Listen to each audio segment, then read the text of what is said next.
গীতা পাঠের ষষ্ঠম অধ্যায়ের বিজ্ঞান যোগের ৫ নম্বর শ্লোক। হরে কৃষ্ণ।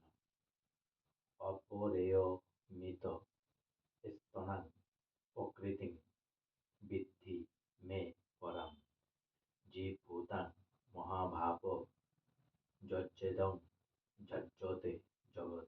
অপরা মানে নিকৃষ্টা, ইহম মানে এই, ইত মানে ইহা ব্যতীত, তু মানে কিন্তু, অন্যাম মানে আর একটি, প্রকৃতিম মানে প্রকৃতি, বৃদ্ধি মানে অবগত হয়, মে মানে আমার, পরাম মানে উৎকৃষ্টা, জীবভূতাম মানে জীবস্থ রূপা, মহাভাব হে মহাবীর, জয়া মানে যার দ্বারা, ইদম মানে এই, ধার্যতে মানে ধারণ করে আছে, জগৎ মানে জড় জগৎ। অনুবাদ: হে মহাভাব, হে নিকৃষ্টা প্রকৃতি ব্যতীত আমার আর একটি উৎকৃষ্টা প্রকৃতি রয়েছে। সেই প্রকৃতি চৈতন্য স্বরূপা ও জীবভূতা।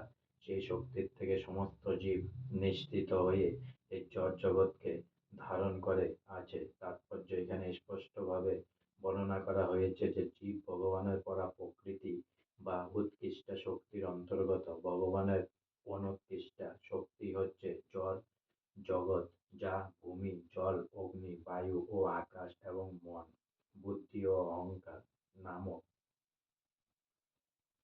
উপাদানগুলির দ্বারা প্রকাশিত হয়েছে। জড় জগতের স্থূল পদার্থ ভূমি, জল, বায়ু, অগ্নি ও আকাশ এবং সূক্ষ্ম পদার্থ মন, বুদ্ধি ও অহংকার, এ সবগুলি ভগবানের অনুৎকৃষ্ট শক্তির থেকে উৎপন্ন হয়ে থাকে। এই অনুৎকৃষ্ট শক্তিকে কাজে লাগিয়ে তার অভীষ্ট সিদ্ধির চেষ্টা করছে যে জীব, সেই হচ্ছে ভগবানের উৎকৃষ্টা শক্তি, ও এই শক্তির প্রভাবেই সমস্ত জড় জগৎ সক্রিয় হয়ে আছে। ভগবানের উৎকৃষ্টা শক্তি জীবের দ্বারা সক্রিয় না হলে বিশ্ব ব্রহ্মাণ্ডে কোনো কর্মই সাধিত হয় না। শক্তি সবসময় শক্তিমানের দ্বারা নিয়ন্ত্রিত হয়।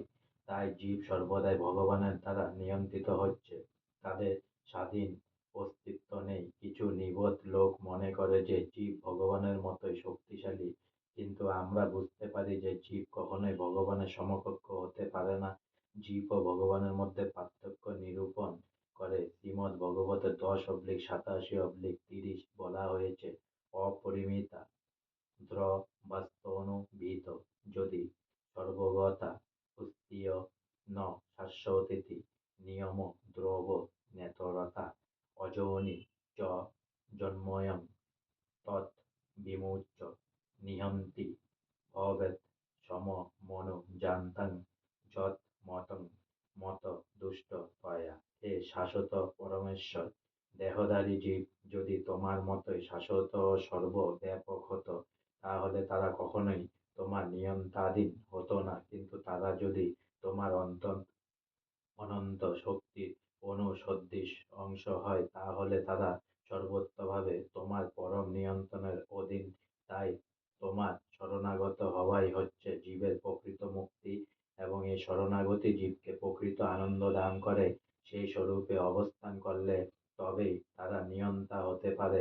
সুতরাং যে সমস্ত মূর্খ মানুষ অদ্বৈতবাদের প্রচার করে বলে যে ভগবান ও জীব সর্বতোভাবে সমান, তারা প্রকৃতপক্ষে ভ্রান্ত ও কলুষিত চিন্তাধারা নিয়ে বিপদে পরিচালিত হচ্ছে এবং অন্যদেরও বিপদে পরিচালিত করছে। ভগবান শ্রীকৃষ্ণ হচ্ছেন প্রকৃত নিয়ন্তা এবং সমস্ত জীবেরাই তার নিয়ন্ত্রণাধীন। এইসব জীবেরা ভগবানের উৎকৃষ্ট শক্তি, কারণ গুণগতভাবে তার অস্তিত্ব ভগবানের সঙ্গে এক, কিন্তু ক্ষমতার বিচারে তারা কখনোই ভগবানের সমকক্ষ নয়। ভগবানের উৎকৃষ্ট শক্তি জীব যখন সূক্ষ্ম স্থূল অনুৎকৃষ্টা শক্তিকে ভোগ করে, তখন সে তার প্রকৃত চিন্ময় মন ও বুদ্ধিকে ভুলে যায়।